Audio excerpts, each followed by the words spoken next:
Gloria a Dios. Mateo capítulo 6, verso 22. Aleluya. Gracias a Dios por la vida del pastor Suriel, porque, aleluya, siempre nos abre el espacio por la confianza. Gloria al Señor. Aleluya. Y por todos los que en esta mañana pueden estar en este lugar. Mateo 6, 22. Vamos a dar inicio por allí. Amén. Cuando ya lo tengan, por favor, den un fuerte amén. Lo vamos a leer juntos, ya que es un solo verso, y dice la palabra en el nombre del Padre, del Hijo y del Espíritu Santo. Dice, leámoslo: lámpara, la lámpara del cuerpo es. Así que si tu ojo es bueno, todo tu cuerpo estará lleno de luz. Oramos. Padre, en el nombre de Jesús de Nazaret, gracias. Tu amor y tu misericordia, Señor, son mejor que la vida. Gracias por la vida de tu siervo.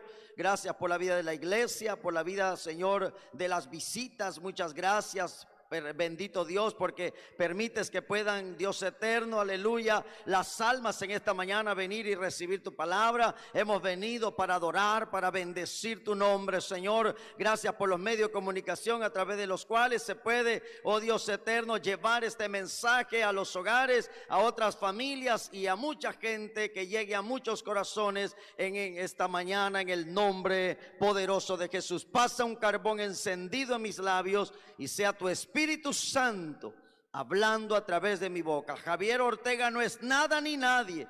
Eres tú el que habla a nuestro corazón. Prepara nuestros corazones.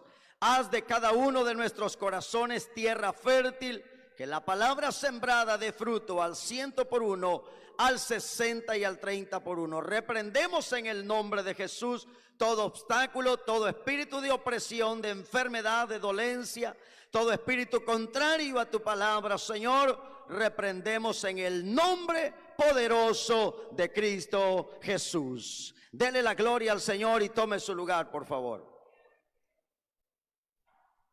Amén. Gloria al Señor. Dice el verso que leímos: la lámpara del cuerpo, hablando del cuerpo físico, es el ojo. A través de los ojos nosotros llevamos lo que está enfrente de nosotros. Ahorita le explico. Así que si tu ojo es bueno, dice, todo tu cuerpo estará lleno de luz. Quiero leerle algo muy interesante.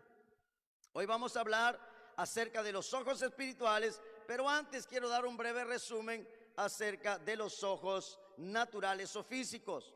El ojo humano es un órgano capaz de recibir los estímulos luminosos de nuestro entorno y convertirlo en una imagen a través de un sistema muy complejo. La mayoría de los seres humanos confiamos en nuestros ojos para ver y dar sentido al mundo que nos rodea. Con tan solo una mirada, los ojos, en colaboración con el cerebro, nos indican el tamaño, la forma y el color y textura de un objeto. Nos ayuda a entender cuán cerca está de nosotros, si está quieto o está en movimiento. Una pregunta: ¿por qué los ojos son la ventana del alma? La mirada constituye una ayuda poderosa en la conversación, porque los ojos pueden expresar prácticamente todas las emociones: alegrías, tristezas, preocupaciones, estimación, respeto, etcétera, etcétera. Los ojos son el espejo del alma a través del que podemos llegar a saber lo que la persona inclusive pueda estar pensando. ¿Le entendió? A ver. Ahora, en Efesios capítulo 1, vaya conmigo, verso 18, dice: alumbrando los ojos de vuestro entendimiento. Ahora está hablando de cuáles ojos, de los espirituales, que eso es lo que vamos a centrarnos hoy en esta mañana. Esta es la enseñanza, no acerca de los ojos naturales, sino de nuestros ojos espirituales. Dice: alumbrando los ojos de vuestro entendimiento, para que sepan cuál es la esperanza a la que Él nos ha llamado y cuáles las riquezas de la gloria de su herencia en los santos. Hoy vamos a entender como muchas ocasiones nosotros como persona, como cristiano, puede nuestra vista espiritual, nuestros ojos espirituales estar cegados y no lograr ver o entender lo que está delante de nosotros o lo que Dios quiere o tiene para cada uno de nosotros. Amén. Y en primer lugar vamos a ver, aleluya, que podría ser por amor a las riquezas o bienes materiales. Abra su Biblia, por favor, en Números capítulo 22. Números, vaya conmigo a la palabra. Bendito sea el Señor. Y vamos a estudiar el capítulo 22. Una historia muy interesante, interesantísima. Dice, se lo voy a leer para que sea rápido. Partieron los hijos de Israel, dice, y acamparon en los campos de Moab junto al Jordán frente a Jericó. Y vio Balac, hijo de Zippor, todo lo que Israel había hecho al amorreo. Y Moab tuvo gran temor a causa del pueblo, porque era mucho. Y se angustió Moab a causa de los hijos de Israel. Y dijo Moab a los ancianos de Madián: ahora lamerá esta gente todos nuestros contornos, como lame el buey la grama del campo. Y Balac, hijo de Zippor, era rey de Moab en ese entonces. Por tanto, envió mensajeros a Balán, hijo de Beor, en Petor, que está junto al río, en la tierra de los hijos de su pueblo, para que lo llamasen diciendo: un pueblo ha salido de Egipto, y he aquí cubre la faz de la tierra y habita delante de mí. Ven pues ahora, te ruego, maldíceme a este pueblo, porque es más fuerte que yo. Quizás, dice, yo pueda herirlo y echarlo de la tierra, pues yo sé que el que tú bendigas será bendito, y al que tú maldigas será maldito. Escuche la historia. Fueron los ancianos de Moab y los ancianos de Madián con las dádivas de adivinación en su mano, y llegaron a Balán y le dijeron las palabras de Balac. Él les dijo: quédense aquí esta noche y yo les daré respuesta según Jehová me hable. Así los príncipes de Moab se quedaron con Balán. Y vino Dios a Balán y le dijo: ¿qué varones son estos que están contigo? Y Balán le respondió: Balac, hijo de Zippor, rey de Moab, ha enviado a decirme: he aquí este pueblo que ha salido de Egipto cubre la faz de la tierra. Ven pues ahora y maldícelo, quizá podré pelear contra él y echarlo. Entonces Dios dijo a Balán: no vayas con ellos ni maldigas al pueblo, porque bendito es. Este hombre llamado Balán es un profeta. Dios lo usa en un momento como profeta. Sin embargo, la historia narra que él era un adivino. Vea, que él era un adivino, practicaba adivinación. Pero llega el momento que cuando el pueblo de Israel está ya introducido en el desierto, después que pasó el Mar Rojo, ya están frente a Jericó, del lado, creo, del occidente, del oriente, dice, aleluya, de Jericó. Dice la historia que el rey de Moab se preocupó tanto cuando vio al pueblo de Israel, que era grande en número, y él supo todo lo que el pueblo de Israel había hecho a los amorreos y a los enemigos en el camino. A lo que el rey Balac le entra un miedo, un temor tan grande, pero él se acuerda que hay un adivino o una persona que puede y tiene dones con los que él puede bendecir o maldecir. Y por lo que dice la escritura, dice el rey: yo sé que al que tú bendigas será bendito, y al que tú maldigas será maldito. O sea que ya en ocasiones anteriores posiblemente ya lo habían utilizado o consultado y había visto resultados. Entonces envía el rey y los madianitas a ancianos con dinero en mano para ir a ver a este hombre adivino y hacerlo venir para que maldijera al pueblo de Israel, y entonces el rey Balac con su ejército pudieran vencerlo. Pero escuche, dice que cuando llegaron a donde estaba Balán, le dijeron lo que el rey había dicho, y ahí estaba el dinero, los regalos que le había enviado. Cuando él escucha las palabras, yo quiero pensar y creer, según los estudiosos, Balaam ya sabía quién era el pueblo de Israel, que era un pueblo bendito y el pueblo de Dios. Cuando él escucha que Balac quiere que maldiga al pueblo de Dios, entonces Balaam dice: quédense aquí esta noche y hoy le pregunto a Dios, voy a consultar a Dios. El primer error que comete Balaam es que si él sabía que el pueblo era de Dios y que lo que quería el enemigo era maldecirlo, el primer error fue dejar quedarse a esa gente en su casa, a sus enemigos. Eran enemigos de Dios. Le dice: quédense aquí. Y él le pregunta al Señor, pero mire, extraordinariamente Dios le contesta, se manifiesta a él, aún que dicen los historiadores que siendo un adivino y no era una persona recta delante de Dios. Ahora nosotros entendemos que Dios se puede manifestar a quien Él quiera, porque Él es soberano. Amén. Él se puede manifestar a quien Él quiera. Entonces Dios se le manifiesta y le dice: ¿qué son esos hombres que están aquí en tu casa? Y luego le dice Balaam todo lo que el rey Balac le envió a decir. Y dice Dios: no vayas ni maldigas a ese pueblo, porque ese pueblo es bendito. Escuche, le dijo: ese pueblo es bendito. Entonces dice que los príncipes se levantaron y se fueron de nuevo para con el rey Balac. Volvió entonces el rey esta otra vez, dice, y envió más príncipes, más honorables, dice el verso 15. Luego el 16 dice: los cuales vinieron a Balaam y le dijeron: así dice Balac, te ruego que no dejes de venir. Dice, entonces le dio Balaam, fueron de nuevo a Balaam, dice, y le llevaron más regalos. Quiero parafrasear un poco para que yo no lo lea todo corrido. En el verso 18 dice que cuando vienen de vuelta, Balaam le responde y dijo a los siervos de Balac: aunque Balac me diera su casa llena de plata y de oro, no puedo traspasar la palabra de Jehová mi Dios para hacer cosa chica ni grande. Pero dice: les ruego por tanto que reposen esta noche otra vez aquí, para que yo sepa lo que el Señor me quiere decir.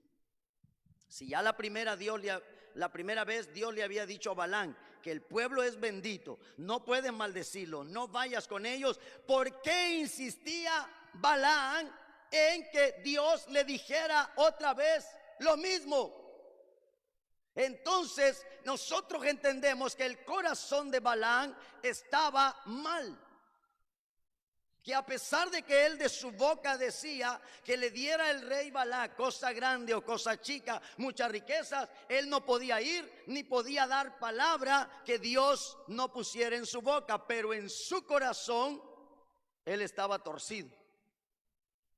Y el problema es que no podemos engañar al Señor. Por eso en Hebreos 4:12 dice que la palabra de Dios es viva y eficaz y más cortante que toda espada de dos filos, que penetra hasta partir el alma, el espíritu, los tuétanos, las coyunturas, y discierne los pensamientos y las intenciones del corazón.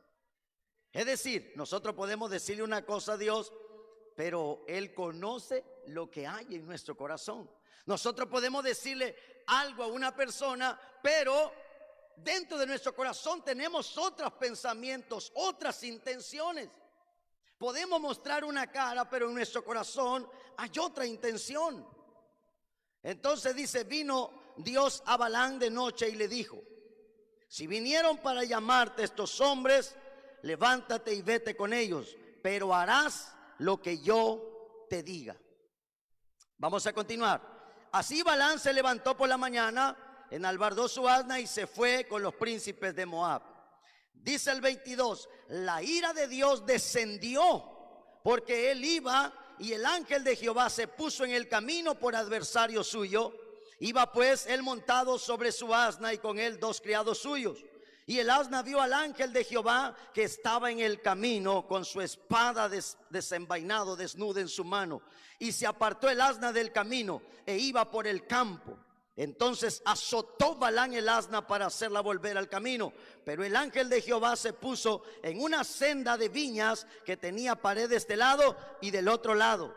Y viendo el asna al ángel de Jehová, se pegó a la pared y apretó, dice, contra la pared el pie de Balaam, y él volvió a azotarla la segunda vez. Y el ángel de Jehová pasó más allá y se puso en una angostura, dice, donde no había camino para apartarse ni a la derecha ni a la izquierda. Viendo el asna el ángel de Jehová, se echó debajo de Balaam, y Balaam se enojó y azotó al asna con un palo 3 veces. ¿Por qué dice allí que Dios se airó y le salió al encuentro allí a Balaam, si Dios mismo le había dicho que fuera? Pareciera contradictorio, ¿verdad? No, Dios sí le dijo, ve. Por la insistencia de Balaam, Dios le dice, ve, porque desde el principio Balaam no tuvo por qué haber dejado otra vez a esa gente allí y seguir preguntando si Dios ya le dijo no, no es no. Pero había una intención en el corazón de Balaam, que su corazón sí quería riqueza, pero él por fuera decía otra cosa. En su corazón él sí anhelaba la riqueza, el premio de la maldad. Él quería de alguna manera hacer su voluntad para que le dieran los regalos y las riquezas. Entonces él va según conforme a que Dios le dijo, ve. Pero en el camino Dios ve el corazón de Balaam, y allí viene la ira de Dios. Y baja el ángel de Jehová, que según los historiadores es el mismo Señor Jesucristo en el Antiguo Testamento. Y le dice, mire, en este caso, cuando el asna se echa debajo de Balaam, la azota la 3ª vez. Y el asna habla. Vamos a ver. Dice, y viendo el asna al ángel de Jehová, se echó debajo de Balaam, y él azotó con un palo. Entonces Jehová abrió la boca del asna, la cual dijo a Balaam, ¿qué te he hecho? ¿Por qué me has azotado 3 veces? Y Balaam responde al asna, ¿por qué te has burlado de mí? Ojalá tuviera espada en mi mano, que ahora te mataría. Y el asna dijo a Balaam, ¿no soy yo tu asna? Sobre mí has cabalgado desde que me tienes hasta este día. ¿He acostumbrado a hacerlo así contigo? Y él respondió, no. Quiero aclararle algo. Balaam, de tan mal que estaba, que ni siquiera se daba cuenta que estaba platicando con su asno. ¿Se da cuenta? ¿Hasta dónde puede el hombre estar ciego por el pecado y por la maldad, que no puede darse cuenta que ya está platicando con su animal? Escucha, hermano, esto es tremendo. Esto es serio. Estaba tan mal el corazón de Balaam que él estaba platicando con su asna como si era con una persona. De tanto, él estaba airado, golpeaba con ira a su asna, porque él quería llegar, él quería su cometido, él quería recibir lo que su corazón deseaba. Y cuando hay esta obstrucción en su camino, golpea a su asna y platica con ella, entabla una conversación. Pudiera ser que en estos tiempos también suceda, porque eso no era normal. No porque era el Antiguo Testamento quiere decir que la gente hablaba con su perro, con su burro, con su caballo. No, hermano, no era así. Eso no era normal. Pero está dando a entender cómo estaba el corazón de Balaam de mal, que sus ojos no podían ver la realidad. El ángel de Jehová se paraba en el camino, el asna en el que montaba Balaam miraba al ángel, y Balaam, que era un profeta supuestamente, no podía ver al ángel. Eso se llama ceguera espiritual. Y muchas veces el pueblo de Dios está ciego. Hay personas, o a veces nosotros mismos podríamos pasar en una etapa de ceguera espiritual, que por alguna razón no podemos ver la realidad, no distinguimos la realidad. Hace muchos años yo decía, yo quiero una casa, y el Señor me prometió, Dios me había mostrado hace como 15 años atrás una casa, pero yo no tenía la casa todavía, y decía yo, ¿será que me va a pasar como Abraham, que tengo que esperar 25 años para recibir la promesa? Y entonces cuando yo me desesperé, yo dije, lo que voy a hacer, es que me voy a ir a Estados Unidos y yo voy a hacer mi casa. Entonces allí ya vamos en contra de la voluntad de Dios. Este hombre caminaba en contra de la voluntad de Dios. Y eso es tremendo. Cuando yo intenté cruzar Estados Unidos no pude. La primera vez nos agarraron apenas cruzando el río. El otro día lo intentamos otra vez. Todos los agarran y yo quedo perdido solito en el desierto. Me dio mi lección. Allí sí hasta la maldad. Y fue reprendido por su iniquidad, pues una muda bestia de carga, hablando con voz de hombre, refrenó la locura del profeta. ¿Cuántos hoy en día, que a lo mejor empezaron bien, profetizando cosa de Dios, pero por ganancias deshonestas y por amor a que le den ofrendas y que les den regalos, están profetizando mentiras? Hoy por hoy. Profetas de esos hasta en las bolsas de Sabrita encontramos hoy. Hay montones, hermano, que vienen y profetizan y te dicen, hemos visto de todo. Puras falsas profecías. Están en la televisión, en las redes sociales, profetizando mentiras. Y eso es lo que dice aquí. Vendrán tiempos, pero hubo también y vendrán falsos profetas y falsos maestros, dice. Y entonces ya en el verso 15 donde remata y dice, estos falsos profetas han dejado el camino recto, ya no ven con los ojos espirituales, están ciegos y profetizan lo que ellos creen que está bien por amor al premio de la maldad, así como Balaam dice. Entonces sí es cierto lo que estábamos diciendo al principio, porque aquí el apóstol Pedro lo rectifica.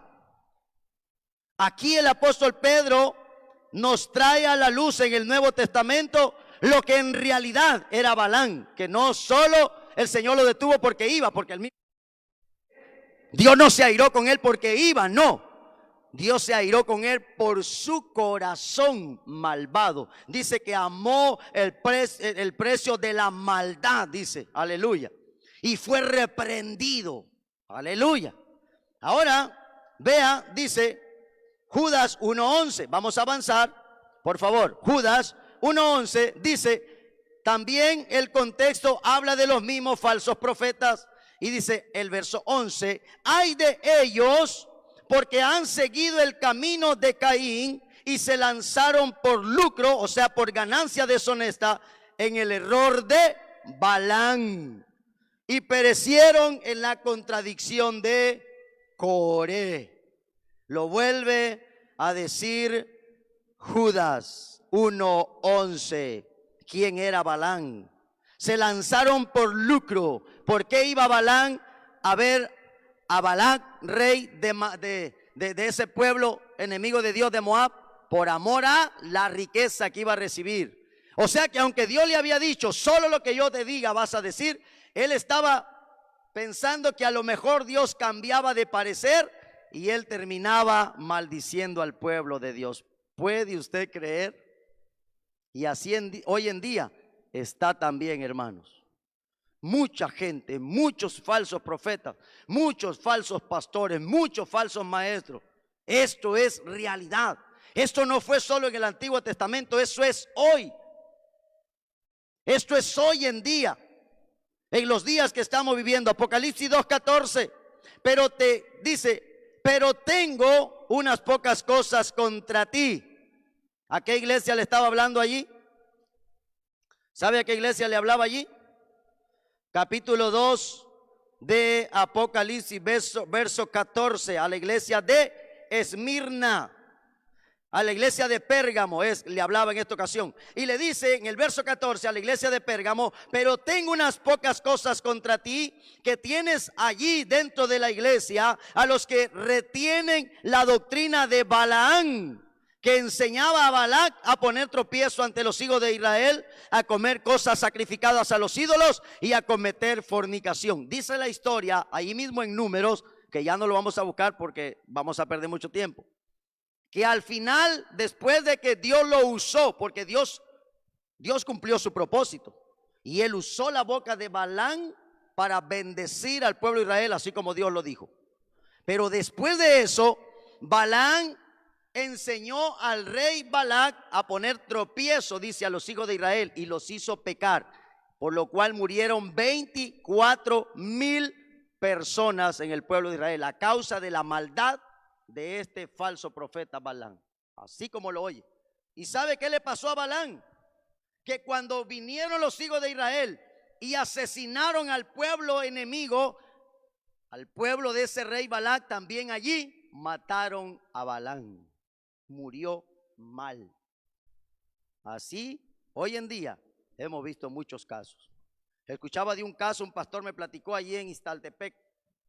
De pronto dice que apareció un varón que decía que era profeta. Y empezó a darle profecía y veía qué familia tenía dinero y se acercaba a ellos y les daba profecía y empezó a engañar a la gente y a sacarle dinero.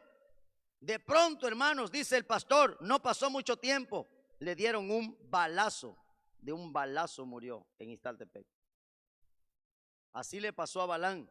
Por eso es peligrosísimo apartarse de la voluntad de Dios y no ver lo que Dios quiere que veamos. Dele la gloria a Dios en esta mañana. Aleluya. Bendito sea el nombre del Señor. Ese es el número 1. Podemos perder nuestra visión espiritual por amor a la riqueza o porque nosotros queremos hacer las cosas a nuestra manera y vamos en contra de la voluntad de Dios. Dios conoce nuestro corazón, Él conoce nuestras necesidades y Él va a suplir nuestras necesidades sin necesidad de que nosotros torzamos el mensaje. Yo no necesito torcer el mensaje. Yo no necesito hablarle bonito a la gente para que me den una ofrenda, un apoyo, no. Yo le voy a hablar lo que Dios pone en mi boca y en mi corazón. Y si a la gente no le gusta y me corre, gloria a Dios. Ya me han corrido de iglesia por decir la verdad. Bendito sea el Señor. Si un día me llegan a correr de todas las iglesias Juchitán, ahí en la calle me voy a parar con una bocina y allá le voy a hablar a los perdidos, porque Dios va a cumplir su propósito en mí. Dele la gloria al Señor en esta mañana. Bendito sea su nombre. Pero no por amor a ganancias vamos a tener que cambiar el mensaje o a decir falsas profecías. No, hermano. Segundo lugar, vamos a ir al segundo libro de Reyes, por favor. Segundo libro de Reyes, capítulo 6. Vaya conmigo. Segundo libro de Reyes, capítulo 6, versos. Gloria al Señor. Del verso 10, del 8 al 17. Gloria a Dios. Capítulo 6, del 8 al 17. Bendito sea el nombre de Jesús. Dice la historia que Eliseo fue rodeado por el ejército sirio, por un ejército grande y numeroso. No lo voy a leer todo. Y dice, aleluya, ya en el verso 17, para parafrasear y avanzar, en el verso 15, le voy a leer del 15, dice, y se levantó de mañana y salió el que servía al varón de Dios. Y he aquí el ejército que tenía sitiada la ciudad con gente de a caballo y carros. Entonces su criado le dijo, asustado, ay, Señor mío, ¿qué haremos? Él le dijo, no tengas miedo, porque más son los que están con nosotros que los que están con ellos. Mire, el criado de Eliseo se asustó y dice que Eliseo le habló y le dijo, no tengas miedo. ¿Qué tenía el criado de Eliseo? Miedo, porque él vio que estaba rodeada la ciudad de gente de a caballo y carros. Era el enemigo que se los llevarían presos, el ejército sirio. Pero le dice Eliseo en el verso 17, y oró Eliseo y dijo, te ruego, oh Jehová, ¿qué le dijo? Que abra sus ojos para que vea. Entonces, ¿tenía los ojos cerrados? No, sus ojos espirituales no podían ver lo que los ojos de Eliseo sí podían ver. ¿Qué quiere Dios de nosotros, hermano? Que aún en el problema, aún cuando tengamos miedo, nuestros ojos espirituales puedan ver la mano de Dios con nosotros. Eso se llama confianza en Dios. Que no dudemos. El criado de Eliseo en algún momento el miedo lo hizo dudar y él no veía la protección de Dios. ¿Cómo nosotros estamos tranquilos aunque vayamos a las 11 de la noche atravesando Juchitán? Porque sabemos y decimos, el ángel de Jehová acampa alrededor de los que le temen y los defiende. Y nosotros dentro de nuestro corazón decimos, sí, Señor, yo te temo, yo tengo temor de ti, yo te amo, Señor. Entonces es una seguridad en nuestro corazón que dice, el Señor va conmigo. ¿Por qué voy a tener miedo? Pero cuando perdemos la confianza en Dios, porque a lo mejor nuestra conciencia nos redarguye porque estamos mal, entonces allí viene la duda.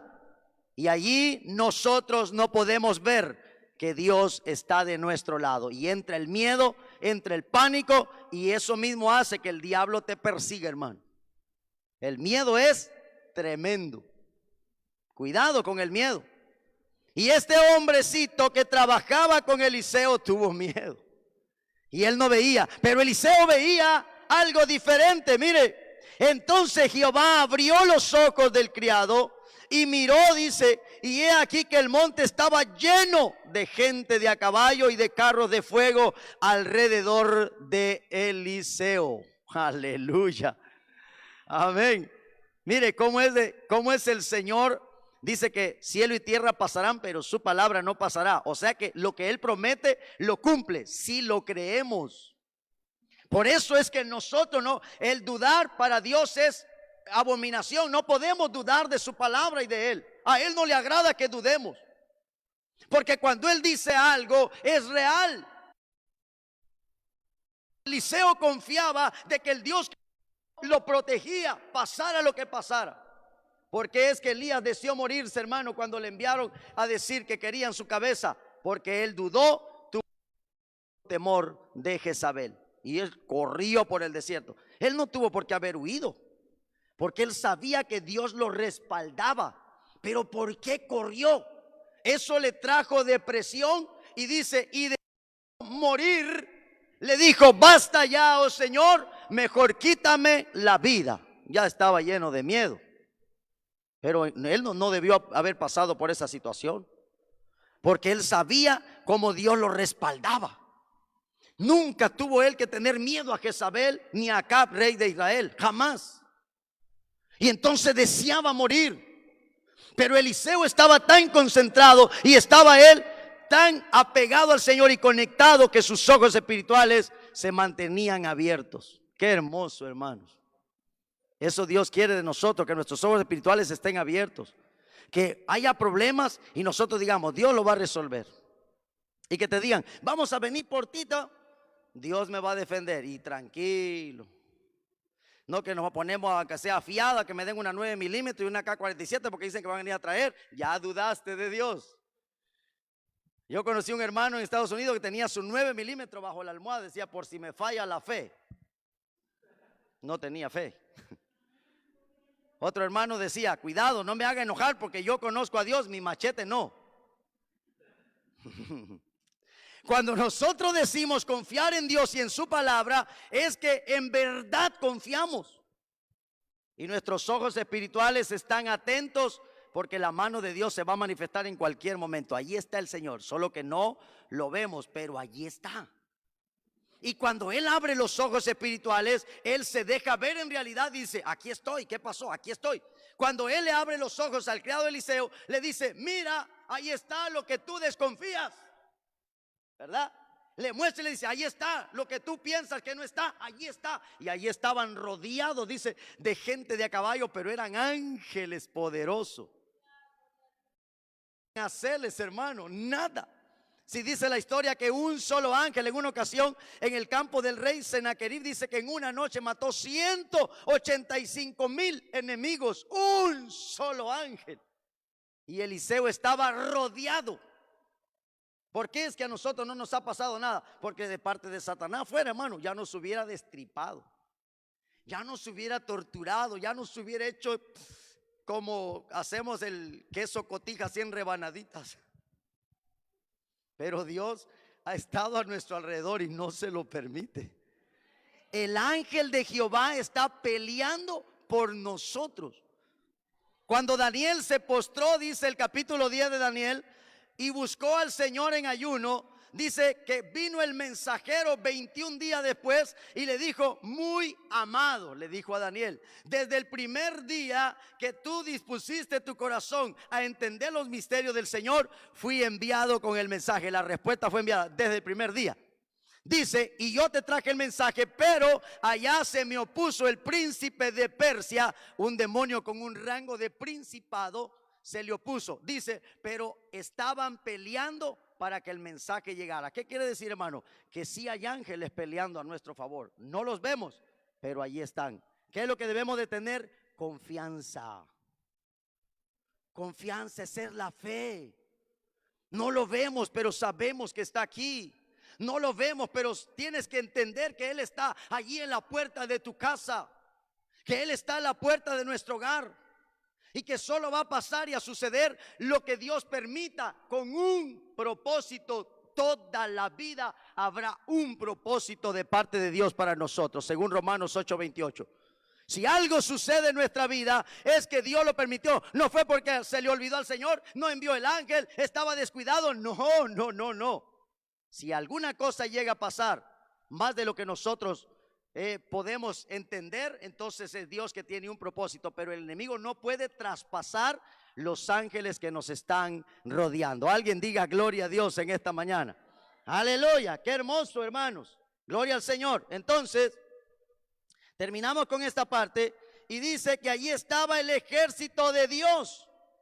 Y luego que los sirios descendieron, él oró, Eliseo oró a Jehová y le dijo: te ruego que los hieras con ceguera. Ahora fue al revés. El ejército enemigo tenía los ojos físicos abiertos, pero ellos no distinguían a Eliseo. Eso es tener los ojos espirituales cegados, que tú puedes ver la persona aunque la conozcas y no sabes quién es. Ya no sabían que él era Eliseo, y él se los llevó y los puso allá en medio de la ciudad y se sintieron atrapados. Bueno, ahí ya es otra historia. Hasta ahí lo dejamos esa parte. Segundo lugar. Tercer lugar, vamos para que avancemos. Dice: por tristeza o por confusión está la persona confundida. Abra su Biblia, por favor. Aleluya. En Lucas, bendito sea el nombre del Señor. ¿Cuántos dicen amén? Lucas 24, 13 al 31, por favor. Lucas 24, vamos a ver, 24, 13 al 31. Solo estamos nada más mencionando algunos ejemplos. No hay tiempo para que pudiéramos mencionar tantos. Del 13 en adelante dice: y he aquí, dos de ellos, de los discípulos de Jesús, iban, dice, camino ellos del mismo día a una aldea llamada Emaús, que estaba a 70 estadios de Jerusalén, e iban hablando entre sí de todas las cosas que habían acontecido. Sucedió que mientras hablaban y discutían entre sí, Jesús mismo se acercó y caminaba con ellos, mas los ojos de ellos estaban velados para que no le conocieran. Y les dijo: ¿qué pláticas son estas que tienen entre ustedes mientras caminan, y por qué están tristes? Respondiendo uno de ellos, que se llamaba Cleofas, le dijo: ¿eres tú el único forastero en Jerusalén que has sabido las cosas que en ella han acontecido en estos días? Entonces él les dijo: ¿qué cosas? Mire, estos dos discípulos de Jesús van en el camino a Emaús. Estuvieron con Jesús en su ministerio, lo conocían perfectamente, pero había llenado su corazón la tristeza, la angustia, la aflicción, porque habían matado a su maestro. Y ellos todavía no lograban entenderlo, a pesar de que ya sabían las profecías. Entonces la tristeza cegó sus ojos espirituales y ellos no podían ver a Jesús. Escuche. Y dice que mientras platicaban en el camino de todo lo que había pasado, de pronto un hombre se acerca y empieza a caminar con ellos. Y le dice: ¿qué cosas son estas de las que están hablando y por qué están tristes? Y ellos le preguntan: ¿acaso eres el único aquí forastero que no sabe todo lo que ha sucedido en estos días? ¿Cómo mataron al maestro, a Jesús, el Mesías? Ya me imagino ellos platicando y dicen: ¿qué no sabes que mataron al maestro, mataron a Jesús, el que levantaba a los muertos y sanaba toda enfermedad, el que tenía palabra poderosa? Y ellos no entendían que así era necesario que sucediera. El mismo Jesús se los había dicho varias veces que era necesario que padecieran en manos de los escribas, fariseos, de los ancianos, y que tenía que morir y al tercer día resucitar. Pero no se acordaban de esa palabra. ¿Cuántas veces nos pasa a nosotros lo mismo? Que no nos acordamos de la palabra cuando estamos tristes.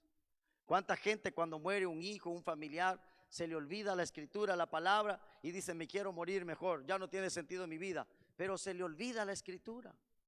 Es tanta la tristeza cuando viene el problema muchas veces que nos olvidamos de que Dios ahí está para ayudarnos a salir adelante, y que todo lo que está sucediendo en nuestra vida tiene un propósito. Y lo que sucede es que nuestros ojos espirituales se ciegan y ya no podemos ver la mano de Dios a nuestro favor. Ya no podemos distinguir el favor de Dios para con nosotros. Eso es lo que sucede, y eso estaba pasando en estos dos personajes de esta historia. Entonces dice, más adelante, dice que ellos le iban platicando todo lo que había sucedido, y luego ya en el versículo 22 en adelante dice: aunque también nos ha asombrado unas mujeres de entre nosotros, las que antes del día fueron al sepulcro, y como no hallaron su cuerpo, dice, vinieron diciendo que también habían visto visión de ángeles, quienes les dijeron que él vive. Y fueron algunos de los de nuestros, dice, al sepulcro, y hallaron así como las mujeres habían dicho, pero él no estaba allí, no lo vieron. Entonces él les dijo: oh insensatos y tardos de corazón para creer, dice, todo lo que los profetas han dicho. ¿No era necesario que el Cristo padeciera estas cosas y que entrara en su gloria? Ahí se los recuerda a él y le dice: ¿acaso no era necesario? Y él les empieza a hablar las escrituras, todas las profecías anteriores. Entonces, mire, para que avancemos, dice más adelante: y decían el uno al otro, dice en el verso, en el verso 30 dice: y aconteció que estando ellos sentados, cuando ellos ya iban pasando cerca donde ellos iban a quedar, quiero abreviarlo un poco, dice que lo invitaron a quedarse. Para ellos era un extranjero o forastero. Y cuando él entra en su casa, dice el verso 29, mas ellos le obligaron a quedarse, diciendo: quédate con nosotros, porque se hace tarde. De ahí sacaron un canto que dice: quédate, Señor, ya se hace tarde y el día ha declinado. Entró pues a quedarse con ellos. Y aconteció que estando ya sentado con ellos a la mesa, tomó el pan y lo bendijo y lo partió y les dio. Entonces les fueron abiertos los ojos y le reconocieron, mas él desapareció de su vista. ¿Cuánto tiempo caminaron al lado de Jesús y no lo pudieron reconocer, hermano? ¿Hasta dónde puede el humano estar cegado que no ve la realidad? A lo mejor el Señor muchas veces ha estado parado frente a nosotros cuando estamos llorando, ¿verdad? Y no lo reconocemos. A lo mejor el Señor ha estado poniéndonos la mano en el hombro y no lo sentimos. A lo mejor el Señor nos ha hablado cuántas veces al oído y estamos no solo ciegos, sino sordos también, y no escuchamos la voz de Dios. ¿Cuántas veces tal vez te ha hablado el Señor en un mensaje? A lo mejor hemos abierto la Biblia y no entendemos lo que dice, y el Señor nos está hablando. ¿Por qué, hermano? Porque la tristeza y la aflicción muchas veces nos ciega el entendimiento. Los ojos espirituales son nuestro entendimiento. Ellos no podían ver a Jesús cuando ya lo conocían. Dice que sus ojos estaban velados, estaban cegados, pero no sus ojos físicos, sus ojos espirituales, su entendimiento. Porque él mismo le dijo: ¿por qué están tristes? Ellos no podían entender por qué habían sucedido estas cosas. Y hay cosas que van a pasar a usted y a mí, en las que nosotros no vamos a entender por qué están pasando. ¿Cuántas cosas tristes has pasado o pasaste en este 2025? ¿Cuánta gente, hermano, que salió y iban a pasear en el tren en diciembre, verdad? Contento las familias. Los que quedaron vivos y ahora lloran, dicen: no podemos entender. Y hay gente que he escuchado yo en estos días que dice que están resentidos con Dios por lo que pasó. Hay gente que dice: es que estoy enojado con Dios, estoy molesto con Dios. ¿Por qué permitió eso? La tristeza que viene al corazón no permite que nosotros podamos discernir lo que está sucediendo y nuestro corazón se aleja de Dios. Pero al contrario, hermanos, Dios quiere que nosotros abramos nuestros ojos espirituales y lo veamos en todo momento. Que las situaciones de la vida no nos cieguen nuestro entendimiento y nuestros ojos espirituales. Por eso mucha gente retrocede y se va al mundo de vuelta. He visto hombres que ahora están de vuelta en las drogas, en el alcohol, perdidos. He encontrado hombres drogadictos acostados en las bancas de los parques. Y he tenido ocasiones en las que, con la oportunidad de preguntarles por qué están así. Y algunos me han dicho: es que mi esposa se fue con otro cuando yo tocaba la alabanza en la iglesia. Es que mis hijos se murieron. Y todos tienen un argumento. ¿Qué quiere decir eso, hermanos? Que en el día difícil de sus vidas, así como dice en Efesios capítulo 6, el verso 14 en adelante, dice que por eso necesitamos tener la armadura de Dios, para que nosotros podamos estar firmes en el día malo. Cuando nosotros estamos conectados con Dios, en el día más difícil de nuestra vida, no vamos a dejar de ver su mano.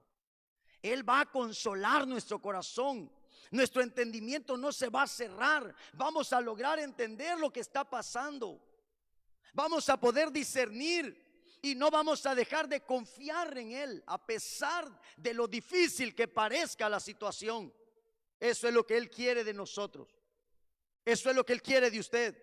Que nunca usted vaya a regresar, que yo nunca vaya a regresar al mundo, a pesar de lo que tengamos que pasar. Ellos dejaron de ver, pero nosotros no vamos a dejar de ver la mano de Dios.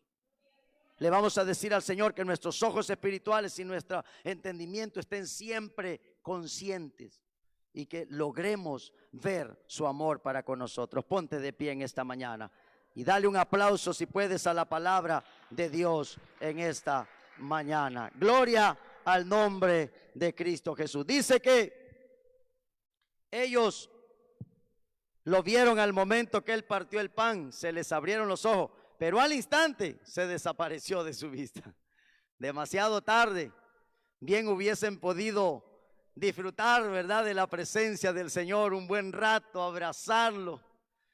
Y cuántas cosas, hermano, pudieron haber hecho. Estaba Jesús ahí personalmente con ellos todavía en un cuerpo, y ellos no lo pudieron ver, no pudieron percibir.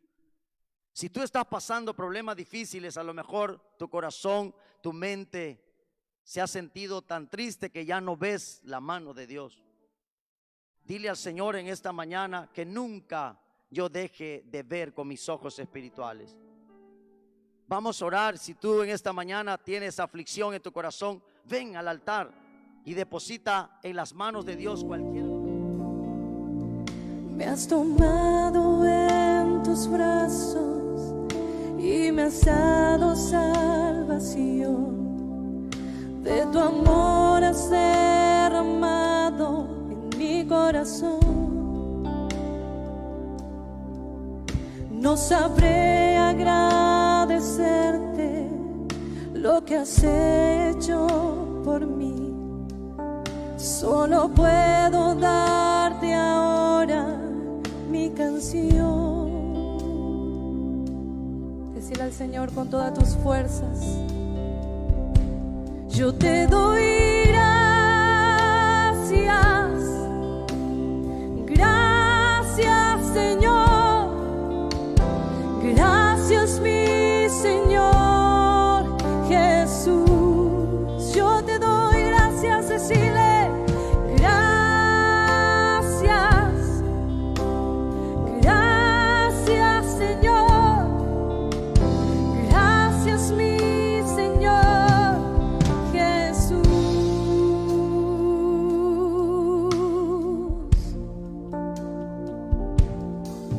En la cruz diste tu vida, entregaste todo allí, vida eterna regalaste al morir.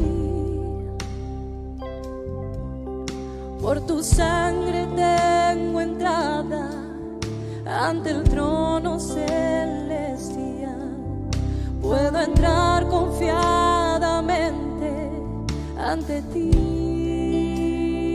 Decimos fuerte, gracias, gracias Señor. Gracias, gracias Señor.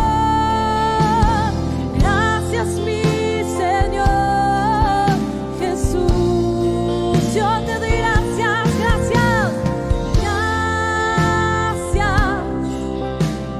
gracias Señor. Gracias mi Señor Jesús.